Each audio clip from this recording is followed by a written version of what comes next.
Here, let's do some quick prayers and then we can get on to verse number 7.5, Bhagavad-Gita. Om Namo Bhagavate Vasudevaya. Om Namo Bhagavate Vasudevaya. Om Namo Bhagavate Vasudevaya. Om Namo Bhagavate Vasudevaya. Om Namo Bhagavate Vasudevaya. Om Namo Bhagavate Vasudevaya. Om Agyan Jnananjana Shalakya Chakshuramitam Jena Tasmai Shri Gurave Namah Shri Chaitanya Manobishtam Staptam Yena Bhutale Samrupa Kadameham Dadati Swapatantikam Vandeham Shri Guru Shri Tapadakamalam Shri Guru Vaishnacha Shri Rupam Sagrijatam Saganara Gunatanitam Satim Sadhvetam Savdutam Krishna Setam Krishna Chaitanya Dev Shri Radha Krishna Padan Sagana Lalita Shiva Shakhan Vitamscha He Krishna Karuna Sindhu Dinabandhu Jagatpate Gopesha Gopika Kant Radha Kant Namastute Tapta Kanchan Gaurangi Radhe Vrindavaneshwari Rishabhanu Sutadevi Pranmami Hari Vancha Kalpatu Brihascha Kirpa Sindhudevacha Patitana Pavnebhyo Vaishnavyo Namo Namo Namo Vishnu Padaya Krishna Pasthaya Bhutale Shrimate Bhakti Vedante Swami Namine Namaste Saraswati Devi Gauravani Pracharine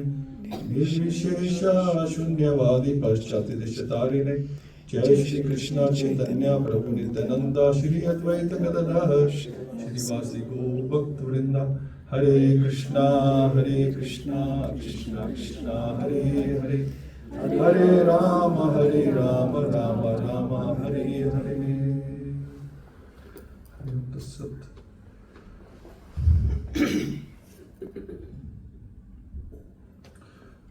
Vachanam Pamulati Yad Kirpata Mundashi Guru Din Taranam Paramananda Madhu Shitanesham Hariyam Tasat Narayan Keshava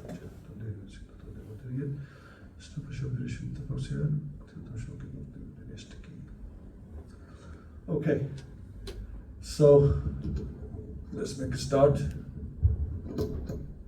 We're doing verse 7.5. Everybody going on the phones? Ready? Ready to go?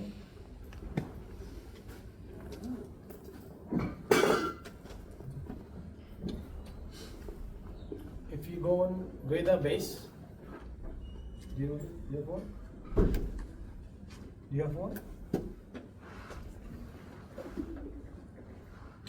If you type in Veda base.io,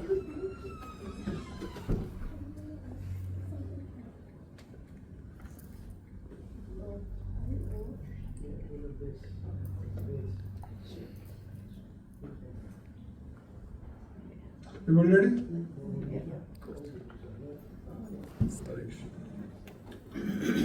Okay, repeat after me please. Aprayam itastav anyam.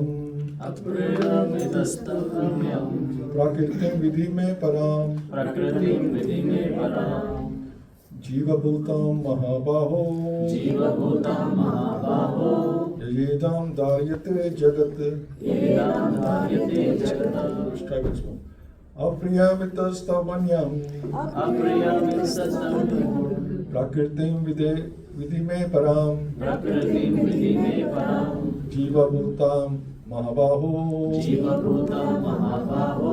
Yedam daryate jagat. Yedam daryate jagat. So apra means inferior, iyam means this, ita besides this, to but, anyam another, prakritim energy, vidhi just try to understand, may my param superior, jiva bhutam comprising the living entities, mahabaho almighty one, yaya by whom idam this, daryate is utilized or exploited, and Jagat is the material world.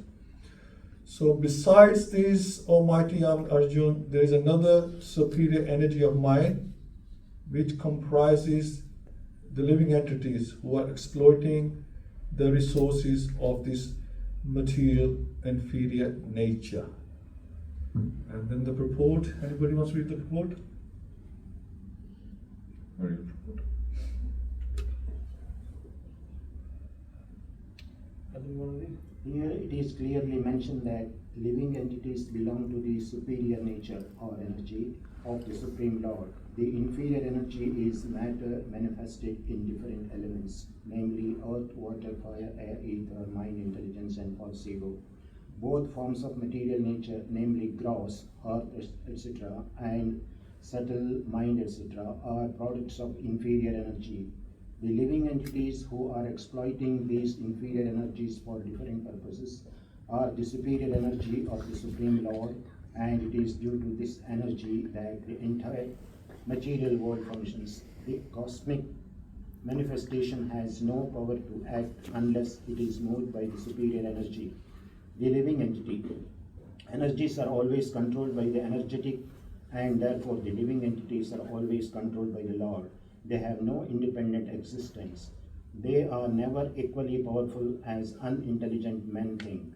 The distinction between the living entities and the Lord is described in Srimad Bhagavatam 10:87-30 as follows. I will read.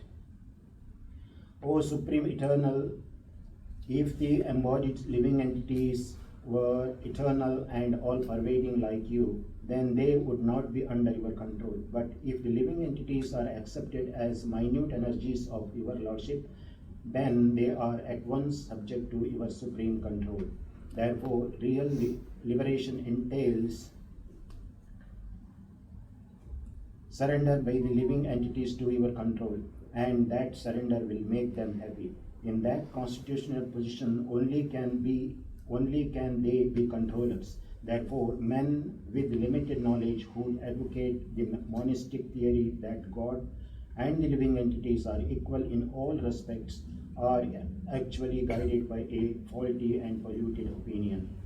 The Supreme Lord Krishna is the only controller, and all living entities are controlled by him.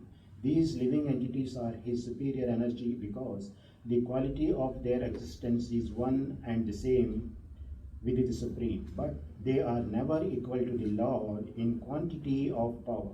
While exploiting the gross and subtle inferior energy matter, the superior energy, the living entity, forgets his real spiritual mind and intelligence.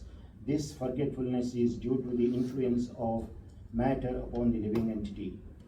But when the living entity becomes free from the influence of the illusory material energy, he attains the stage called mukti, or liberation. The false ego, under the influence of material illusion, thinks I am matter and material acquisitions are mine. His actual position is realized when he is liberated from all material ideas, including the conception of his becoming one in all respects with God. Therefore, one may conclude that the Gita confirms the living entity to the only one of the multi-energies of Krishna. And when this energy is freed from material contamination, it becomes fully Krishna conscious or liberated. Hare Krishna. Hare Krishna. Thank you very much. I'm just going to hold this moment.